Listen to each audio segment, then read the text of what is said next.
fortunate. We're really fortunate to have you as the elder statesman of the church in Ethiopia, an historian who is interested in the record of the work, the people who created and sacrificed for the work and all that. And I have two of your books in my hand. There's this one, the first of its kind, and it's in English, Adventism in Ethiopia, the incredible saga of the beginning and progress of the Seventh-day Adventist work in Ethiopia. Now this one here is in Amharic, the national language, and it's about that Sheikh Zacharias that we talked about. Now,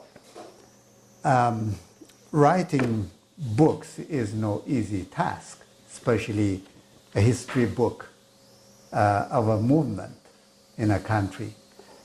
So what motivated you to write this book, especially the history book, and how did you get the materials for it?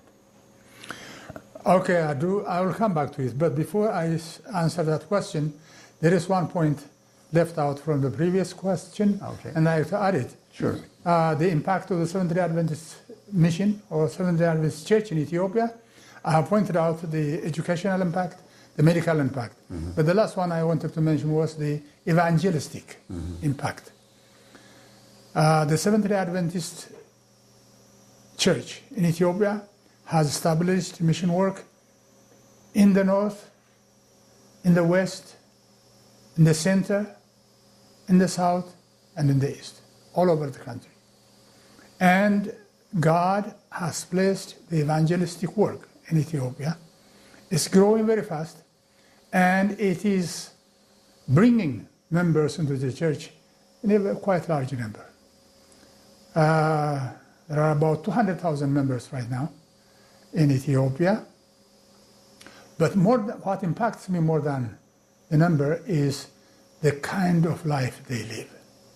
After accepting the gospel, a cleaner life, a healthier life, a longer life, a happier life. So the gospel is bringing blessings to Ethiopia in 3 different ways. This is what I really would like to mention. Now going back to your other question, the question you just asked me about my books and what inspired me to write them and how I did my research to find the material to write and so on. To begin with, why did I write?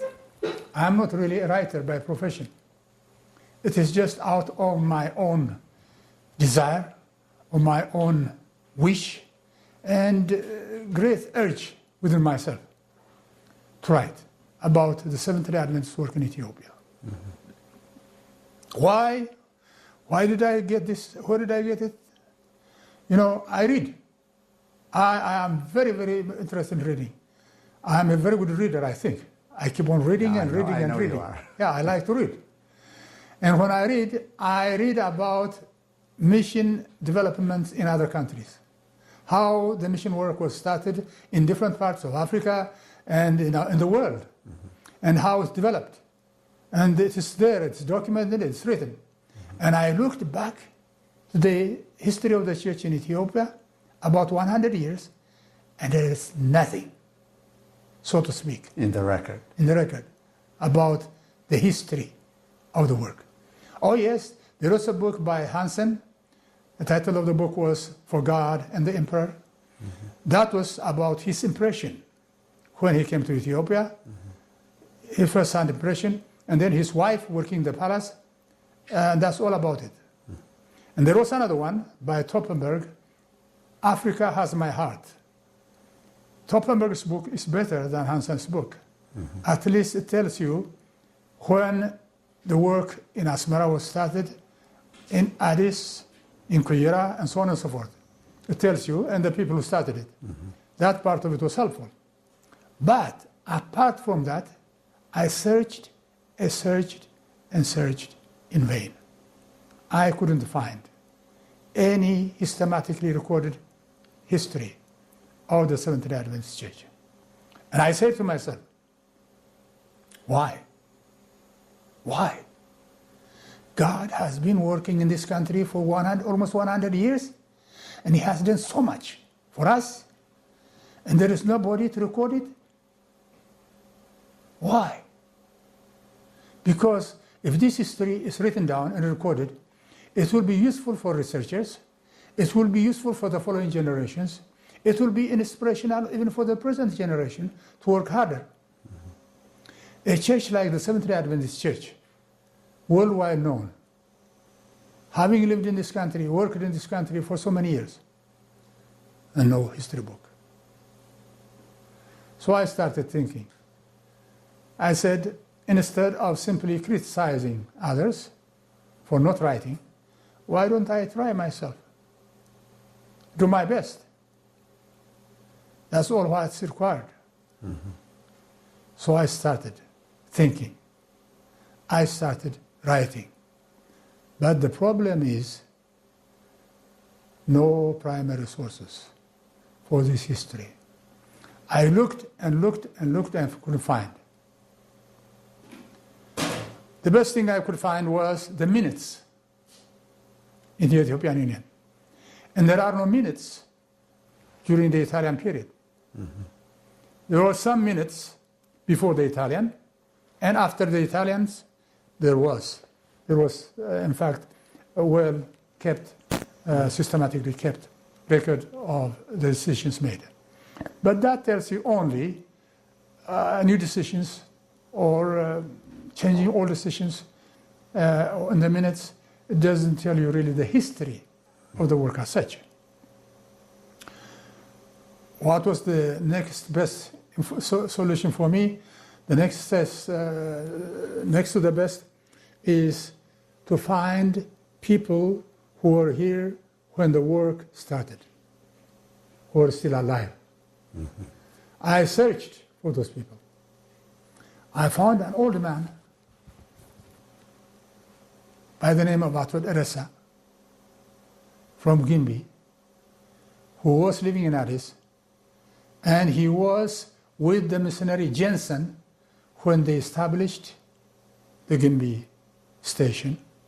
In fact, he was the man instrument for most of the government work done in behalf of the mission. And so I tried to get him. It wasn't easy to get him. And he was not altogether willing either. He had some complaints about the mission, so he didn't want me to get all the story properly, but I had to be very wise in talking to him. And I so gently talked around the topic, and then inspired him a little bit, and then I said to him, well, you have done a good job, you know, if it were not for you, maybe Gimbi Hospital would not be established. You have done a marvelous job. So how did you start? And so little by little he opened up. Mm-hmm. And I got first-hand information about Gimbi, how it was started. In fact, not only Gimbi, he went back, a little bit back. They didn't start in Gimbi, but they started in a place called Domi, some about 20-25 kilometers away from Gimbi. Mm-hmm. That's where they started. But they found that the place was infested with malaria. And the carpenter died right there. Mm. So the rest of them had to leave Domi and come to Gimbi. And this man was very helpful in that respect. Got some information from him. But fortunately, as far as the northeast was concerned, I am right from that area. I know all the Ethiopians who were there from the beginning, the pioneers. But the most interesting source of information I found was Alek Amot Vainor. Mm-hmm. He was my source of information about Alek Azakarias, and he was also my best source of information about the beginning of the Seventh-day Adventist work in northwest Ethiopia. Mm-hmm. So he was only one, but there were many others also. For different questions, I had to find different people. Mm-hmm. Go around and write down because they were there, right there, when the thing was started. So this is what I had to do. Go around from place to place, from village to village, even the very places where the mission work was started, and get the information from there. And after this, what I found very helpful was a bunch of notes prepared by Manuel Sorensen. He was an historian. He was and that did help. He's an historian, and he has written the best of all the missionaries I have contacted or have known about. He's the one who wrote the best. The others, they came to the place, they were urgently needed, they were busy, going to working, and they did a good job. But they did not have time to write. It seems to me, they didn't write. Men like Dr. Stedin, who lost his wife there, who worked during the time of the Italians. A marvelous job. Men like Dr. Anderson, Merlin Anderson, a very godly man, right, who came right back after the Italians were driven out. All these men have done wonderful work, but they did not write it. So what did I do?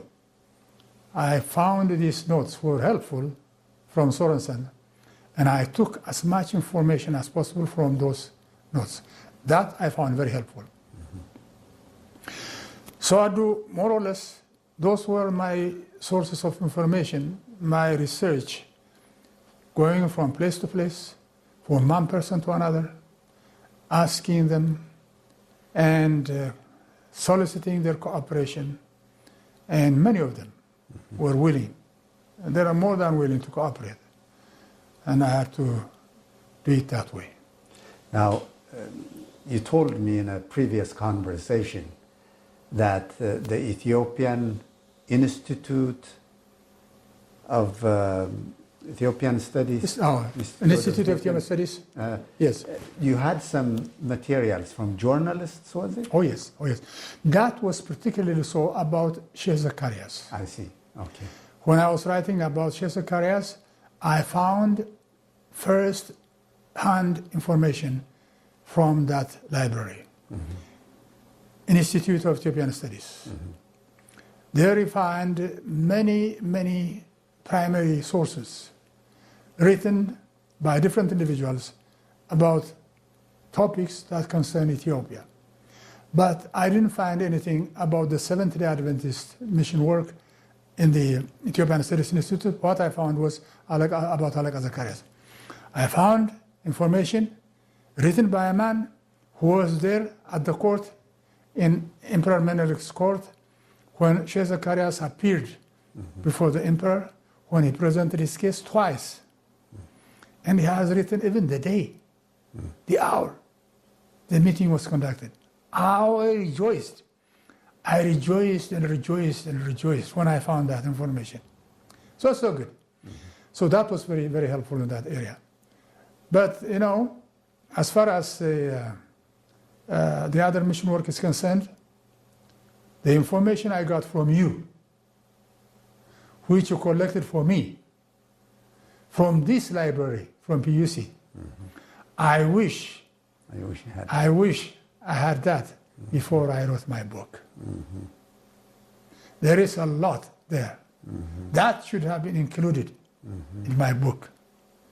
You see, I didn't have any chance to come to PUC and do my research.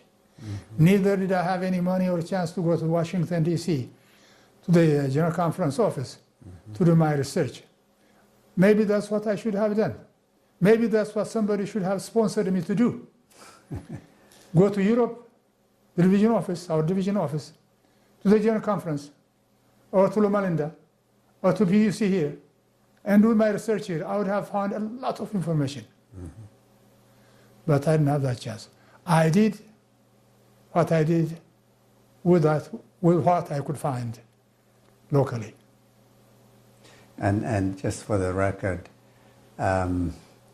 this was not sponsored by the church or any organization. This was a labor of love and you paid for everything, time, money, and all that. And we're in your debt. We want you to know. I have a personal question. Yeah, that's true. Just add one sentence or two on what you said. When I was doing my research and my writing of this book, I didn't do it during the day time. Because in the office during the day, you cannot write anything. People come and go. You cannot just settle down and write something productive. You don't do that. So what did I do? I had to get up early in the morning, 4 o'clock was a good time. Get up at 4 o'clock, go to the office, and write. I didn't have even my breakfast. It was my good wife, who was working in the hospital, which was not far away from the union office, used to come to me about 7:30 with my breakfast. Wow. So that's the way I wrote it. Go ahead, please, with your next question.